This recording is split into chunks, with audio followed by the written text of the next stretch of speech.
Saya Pondra Zakirullah, mahasiswa ISIP Jakarta, jurusan jurnalistik. Kan juga jurnalis tapi ngikutin nggak beda Mengenai soal isu itu, saya sih ngikutin nih dari awal sampai terkini tuh. Terus saya tanggapan kakak soal draft RUU penyiaran itu gimana, setuju nggak? Kalau buat saya pribadi sih tentang penyiaran RUU itu ya, buat saya sih nggak setuju ya, karena balik lagi itu kan tentang kebebasan pers ya. Lagi-lagi kan kita ini sebagai wartawan atau pers itu tuh bukan cuma sebagai media iklan gitu loh. Kita tuh memberikan fakta ke masyarakat bahwa ada soal masalah atau isu terkait yang ada di masyarakat umum itu harus tahu gitu tanpa harus dibatasi. Karena pada dasarnya berita itu menyampaikan fakta, bukan hanya sekedar opini. Berarti pers ini nggak boleh dihalang-halangi ya dalam mencari berita gitu ya Pak? Ya. Kan yang jadi persoalan itu tentang boleh diperkenalkan namanya serta berjabat sebagai apa? Ya, nama saya Hairul Akhir. Saya pernah kerja di berbagai media massa, dari majalah, forum keadilan, di media kita, di internet juga di .com dan terakhir di TV, dan saat ini saya juga membantu di salah satu media online. Itu Pak. Jadi ya kira-kira 2020 tahun lebih lah saya ada di bidang jurnalistik ya, yang besar. Selanjutnya saya menanya tentang RUU penyiaran 2024 yang bakal katanya akan diresmikan. Pertanyaan pertama itu, dalam RUU ini kan memberikan ruang bagi pemerintah atau pihak berwenang yang dianggap tidak sesuai atau kritis terhadap pemerintah. Itu bagaimana tanggapan? Selamat siang Bapak, saya Kalisa Putri. Boleh perkenalkan dulu Bapak sebelumnya? Baik, terima kasih Pak Putri. Saya Teguh Catur Pramono. Sehari-hari saya sebagai staf pengajar di ISIP Jakarta, khususnya di jurnalistik Unpom. Baik, jadi yang kita tahu kan ya, revisi undang-undang penyiaran sedang ramai menjadi perbincangan berbagai kalangan, mulai dari jurnalis hingga masyarakat umum. Berbagai bentuk protes dan kritik tajam dari masyarakat pun muncul di media sosial hingga aksi-aksi turun ke jalan. Terlebih perancangan tersebut tidak melibatkan pemangku kepentingan seperti Dewan Pers. Ironisnya dalam Undang Nomor 32 Tahun 2022 terdapat materi yang mengancam kebebasan pers, seperti sorotan utamanya adalah pasal melarang penayangan eksklusif jurnalistik investigasi. Sebagai seorang akademis dalam bidang jurnalistik ini, bagaimana Anda melihat RUU penyiaran yang sedang dibahas saat ini? Apakah Anda melihat adanya potensi dampak negatif dari regulasi tersebut terhadap media terutama? Saya Bapak, perkenalkan nama saya Nabila dari kampus ISIP Jakarta.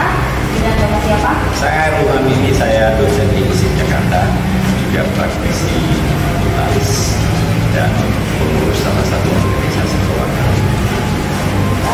Terhadap isu RUU penyiaran, apakah Bapak mengikutinya?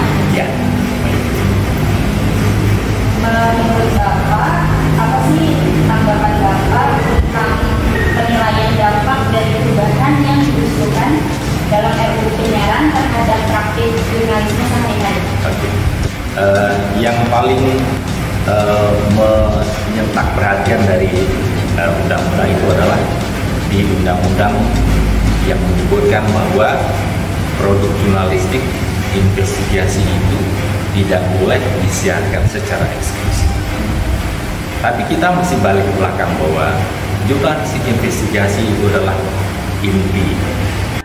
Sebelumnya perkenalkan, nama saya Novia Intan, mahasiswa jurnalistik di ISIP Jakarta. Sebelumnya kakak namanya siapa? Nama saya Muhammad Tegar.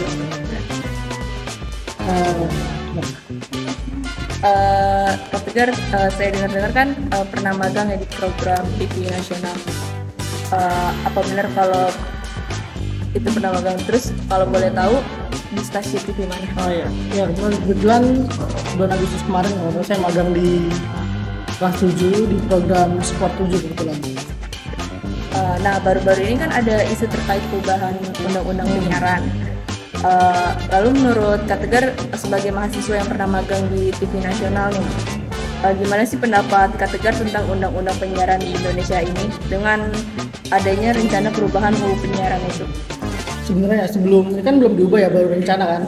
Nah sebenarnya dari pas gue main magang nggak terlalu relate gitu dengan apa yang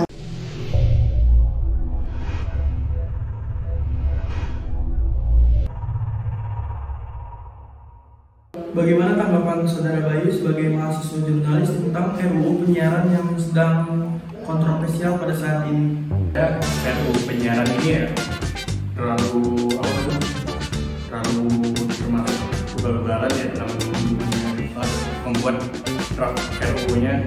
Kalau menurut saya lihat berita yang beberapa hari ini malahan terdapat dari Kominfo belum mendapatkan draftnya ya, kemarin sempat belum dapat. Berarti yang membuat RUU ini dari pihak DPR ya, seperti saya lihat dari beberapa sumber berita ya. Nah berarti itu mungkin bisa saya tafsirkan pendapat saya sendiri, itu termasuk pembuatan RUU nggak termasuk di kalangan akademis untuk meneliti membuat undang-undang. Perkenalkan, nama saya Muhammad Farhan, saya juga dari mahasiswa ISIP Jakarta. Kebetulan saya juga di sini kuliah di Fakultas Ilmu Jurnalistik, dan saya juga menjabat sebagai Ketua Himpunan Jurnalistik ISIP Jakarta. Terkait isu baru-baru ini tentang RUU penyiaran, nah bagaimana pandangan Anda sebagai Ketua Himpunan Jurnalistik mengenai RUU penyiaran yang sedang dibahas?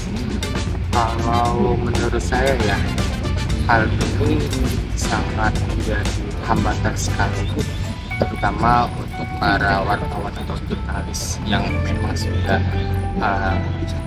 bertahun-tahun turun di lapangan. Tetapi dengan adanya isu ini tentang perubahan revisi undang-undang penyiaran, itu sangat menghambat sekali dalam pekerjaan wartawan.